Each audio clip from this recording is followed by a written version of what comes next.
Hi, my name is Sammy, and welcome to another edition of Sammy Videoplex. You can also hear me on Sammy Videoplex Audio, where major podcasts are heard.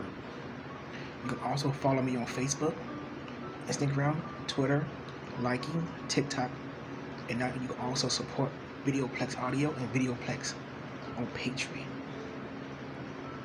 Please help this YouTube channel survive, and please help my audio podcast.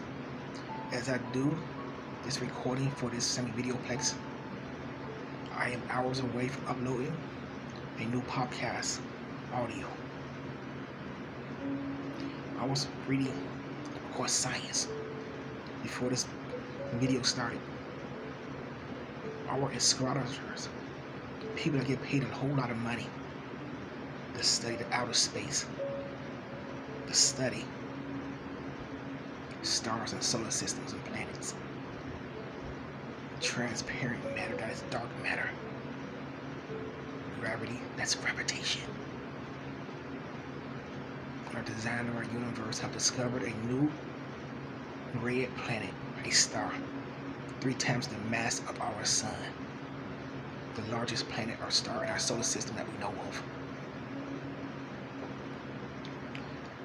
What I was reading, astronomers thought that the red giant planet have blinked out, but then it reappeared.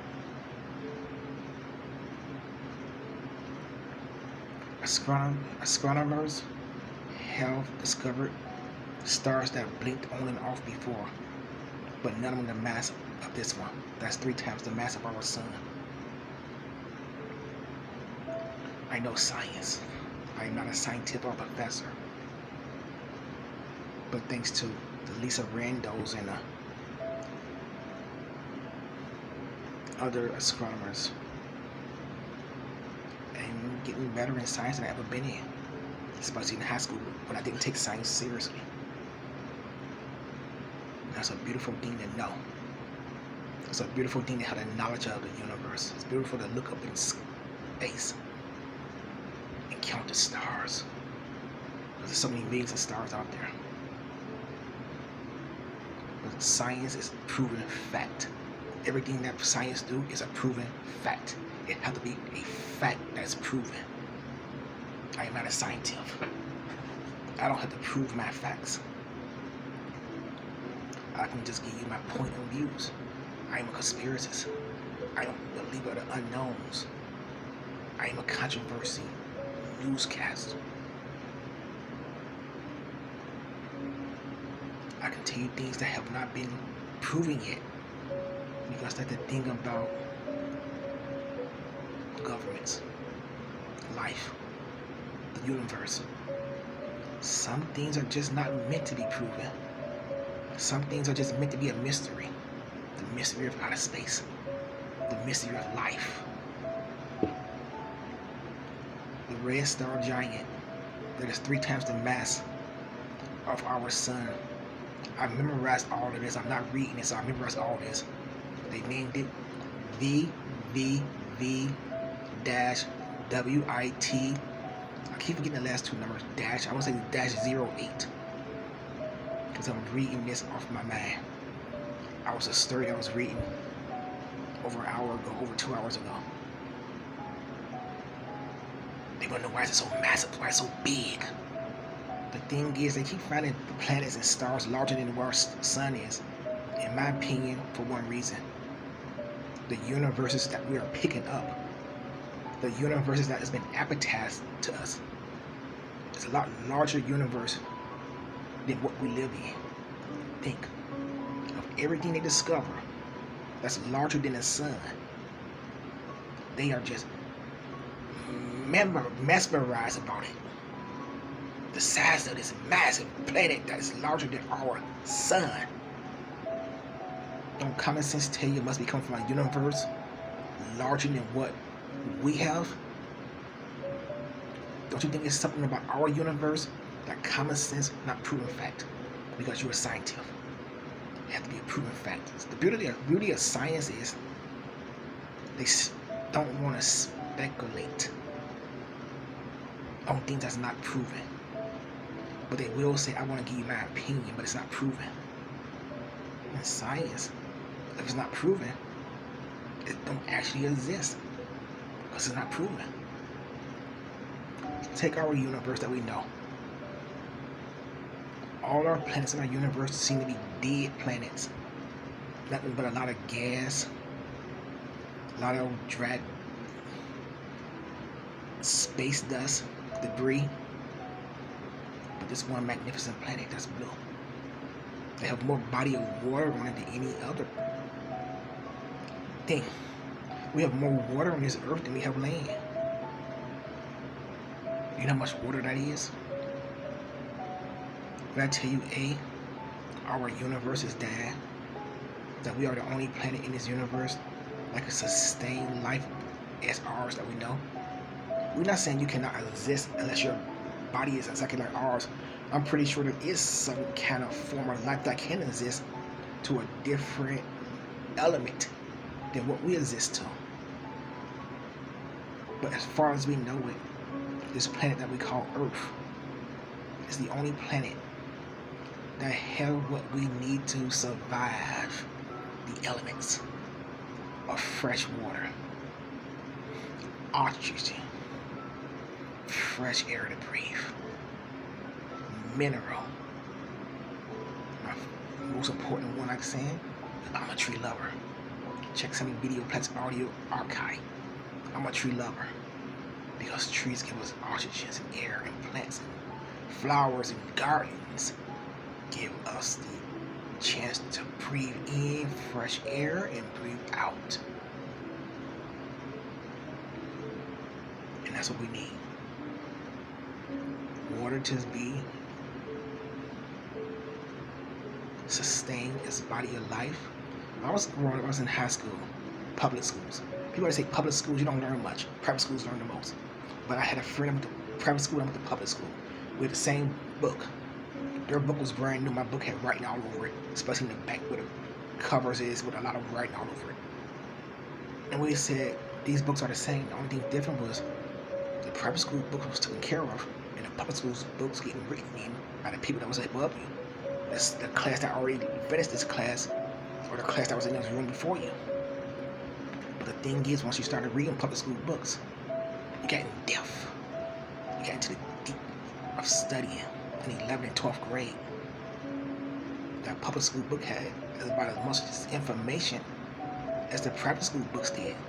The only thing that was different from that public school book and that private school book was that public school student, he would only open his books up if the teacher's walking by. At home, he'd just take his books and drop them off. But that private school kid, when he had his books open, he had his head down, he read, he studied. And that's the difference between private schools and public schools. One study and one don't. Not all public school students are that way, but the average one is. And the first thing they say is, well, you have better teachers in ours, or you have better technology and learning environments. You had things in your school that we didn't have in our school. The one things that all schools have are books. The one thing that all schools have now is the internet. No more excuses. Okay, back to the universe that we live in. We have one planet in this universe that can sustain life as we know it. That's Earth, Mother Earth. All the other planets are just dried up planets that maybe had life of some form millions and millions and millions of years ago before there was life on this planet. Do that to you, this universe that we're living in is dying, and we are the last planet of this universe that will have life. Or do that to you, B. All of these space missions with these rovers from countries like China and Russia. I think India was so excited when they sent their satellites in outer space.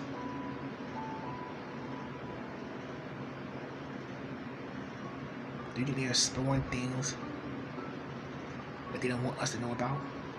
No, I don't think there's people that living on Pluto. I don't think there are people that living on Saturn. I don't think there's people that living on Jupiter and Mars. I really believe we are the only life here on in this universe that we live in. Our universe, this blue planet Earth, we will not find no more life anywhere. Neptune, Venus. There's no life anywhere but here on Earth. But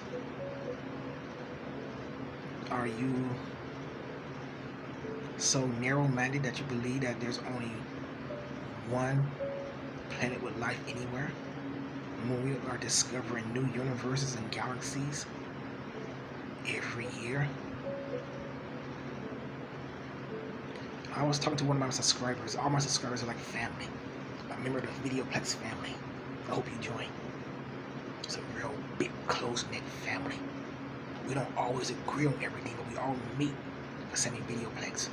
And we all break up and just go our own way, but we always meet for Semi Videoplex audio. This is one big happy family. We don't all live down the streets from each other. We don't all spend our time talking as texts on the phone. We don't chat on Facebook with each other. But we all meet for Semi Videoplex and Semi Videoplex audio. And one of my subscribers, who's a family member, was going back and forth for a while. And he said, I just don't believe in aliens. I just don't believe in life on other planets. And we just went back and forth so long that we got tired of talking that we just both wish each other a good day and take care. And then it hit me when I got finished talking. If there's still health, this world that we live in, the planet Earth, that don't believe in God, how can you convince everyone on the planet Earth there's some form of alien life out there? Not little green men with real big eyes and little bitty holes for noses and slits for mouths. 3 fingers, long thin arms.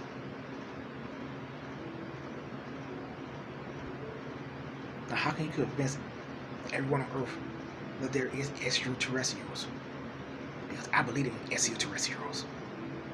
But you can't convince everyone on this Earth there's a God. It's just not able. It's just not capable to convince people of what they don't want to be convinced in. You don't want to believe in life besides Earth? That's your right. You don't want to believe there's a God? That's your right. You can't force anyone to do anything. Some people get mad when they say, well, you're narrow-minded if you believe we are the only forms of life that God ever created. How can you say that to someone who don't believe in God? Top scientists don't believe in God. I was watching YouTube with one of my favorite scientists. Her name is Sarah Sagan. She's so informed. MIT, she's so informed. I wonder if I sit down right now and talk to her. Video chat. Skype. And ask her a question. Do you believe in God? I wonder would she give me a scientific answer and say, we can't calculate his existing, so it's a proven science fact. There is no God. There is no God. It's a proven science fact. Before I end this video, I want to read something I was reading. I read it earlier when I was reading about the new big planet that's 3 times the mass of the sun. This is one from my liking friends, Mr. Carl Thomas. I get a lot of my UFO research information from being his friend on liking. And I study it and I read it and I learn and I go from there. But I just read something that he posted. Ancient Mayan statues with QR codes face aliens warning us. If you know what a QR code is like a barcode that we usually scan things on our cell phone, Android or iPhone, or whatever type device you use. The ancient Mayan ruins of Mexico have nearly all but a few been escaped, and their treasures are placed in museums all over Mexico. This is not news. However, what may come as a shock to many is the statue with QR code face. that may hold proof that aliens inhabited our planet any years ago. The statue had a face out of the ordinary. In fact, the face is flat tablet, like a flat tablet face with a QR code, which look remarkably like a QR code we use in modern society to scan into our smart device. There is no doubt that its intent at the time was to enable people thousands of years later to use a scanning code. Experts have come to the conclusion it is more likely a warning of some kind, maybe of a disaster for coming sometime in the future. Ancient Mayan messages, news states, a photo of a statue with what looks like a QR code for a face has been making the rounds on social media, with some of the most images people suggested that it's evidence of ancient aliens. QR codes were only invented in 1994. So this shows us that ancient aliens was able to travel, to time travel. We believe too that this is a QR code with a message from ancient aliens. Many people tried to scan the code with no results of the ancient alien statue with a QR code face. Most of our technology is alien technology. Oh, people are brilliant. Remember, we have a brain. We use 50% of our brain in our daily lives. And we do remarkable things all the time. We do remarkable, incredible things just to get by in our daily life. But I still believe cell phones, the internet, global warming, our technology is all from another universe and another race more superior than us and more advanced than us. Our military weaponry is all advanced alien technology. I believe that 100%. Do I believe that we will find a planet in our universe that's have life on it? No, I don't. But do I believe there will be a discovery of life in other universes? Yes, I do. And I think it was already discovered years ago when we start getting our hands on the internet, tablets, smartwatches, and cell phones. Please like, share, comment, and subscribe to my YouTube channel and my Videoplex audio. Please leave me a comment about this video here or any other videos that I made, or just leave me a comment about the guy that hosts Videoplex. I want to thank you very much for being part of the Videoplex subscribers and Videoplex family. I want to wish everyone a happy summer. This summer like it was in 2019, because 2020, we hardly did anything. It was under a pandemic. And remember, I said this COVID-19 is here until 2023, and COVID-19 is here right now in 2021. It didn't go away. We just removed our masks just to put money back in our economies worldwide, and we just removed our masks to bring the fear level down. But the COVID-19 is still here. People will still be dead, unfortunately, in masses, but our medical professionals have already been instructed by our world government to put all those deaths under a totally different name than COVID-19. It's okay to die from the flu. It's okay to die from the pneumonia. It's okay to have heart failure or die of natural causes. But put everything down when it comes down to COVID-19's deaths. I did both my COVID-19 shots. I did have side effects from the Pfizer vaccine. I had side effects both times from it. But with God bless, I'm here today. I want to thank you for watching Videoplex. I want to say hi to the great country of Poland, hi to my daughter Julie and Faith, in the beautiful state of Michigan. And I want to say good morning, Evelina, because right now it's 2:15 a.m. in Northwest Ohio, so it's 8:15 a.m. in beautiful Poland. I want to say thank you very much. God bless you, and I want to say I'll see you in the zone real soon, the Videoplex zone. Thank you very much, Papa and Double G.